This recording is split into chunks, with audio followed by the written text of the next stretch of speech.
Junior সাকিবের জন্য অজরে কাঁদলেন তার এক ভক্ত। বললেন, আমি শুনছি জুনিয়র সাকিব নাকি মারা গেছেন।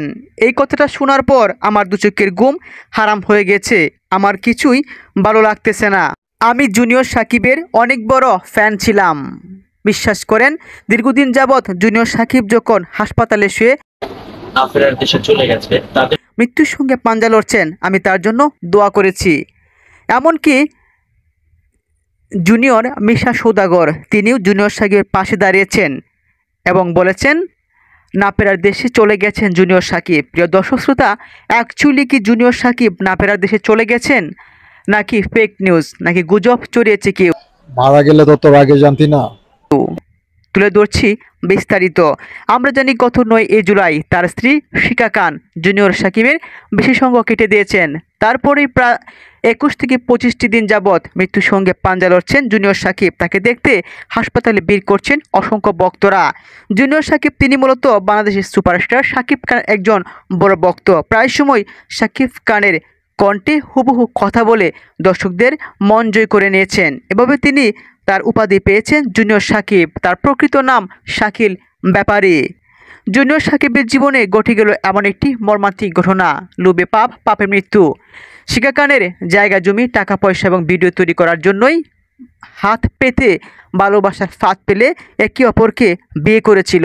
জুনিয়র সাকিব আদায় করে নিয়েছেন একটি অ্যান্ড্রয়েড ফোন, ডিএসএলআর ক্যামেরা এবং তার একটি মোটর সাইকেল। ও 3টি চাওয়া পাওয়া পূর্ণ হওয়ার পর ওই জুনিয়র সাকিব তিনি আস্তে আস্তে শিখা খানের কাছ থেকে দূরে যাওয়ার চেষ্টা করছিলেন। শিখা খান তিনি অনেকটাই সচেতন, বুঝতে পারছেন যে তার প্রথম 2 স্বামীর মতো প্রতারণা করবে জুনিয়র সাকিব, যাকে ভালোবেসে জীবনসঙ্গী করেছিলেন, সে তার সঙ্গে এমন প্রতারণা করবে সহজেই মেনে নিতে পারছিলেন না।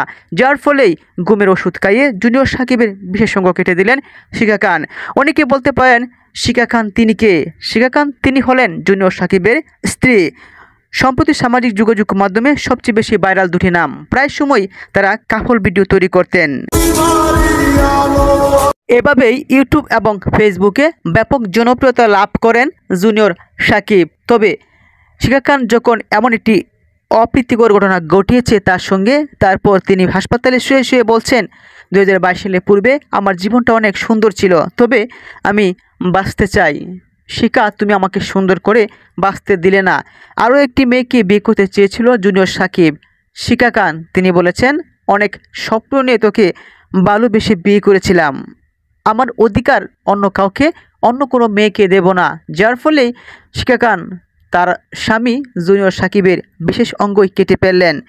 ইতিমধ্যে 4 সপ্তাহ অর্থাৎ 1টি মাস অতিক্রম হয়ে গেছে। জুনিয়র সাকিব কখন সুস্থ হবেন সেটাও এখনও নিশ্চিত কিছু বলা যাচ্ছে না। শোনা যাচ্ছে যে দেশের বাইরে গিয়ে তিনি চিকিৎসা করবেন। তারই মধ্যে শিখা খানের বিরুদ্ধে তার দাবি হলো সুষ্ঠু যেন বিচার হয়, আর কোনো পুরুষ যেন এভাবে তার স্ত্রীর হাতে নির্যাতিত না হন।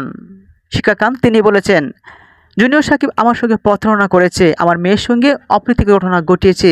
যদিও এই ভিডিওটি ছিল 2023 সালের, তবে একটি ভিডিওতে শিখা খান তিনি বলেছেন, আমার মেয়ের সঙ্গে এমন ঘটনা ঘটাননি। তবে কি হতে যাচ্ছে জুনিয়র সাকিব এবং শিখা খান তাদের মধ্যে পরবর্তী ভিডিওতে জানিয়ে দেওয়া হবে।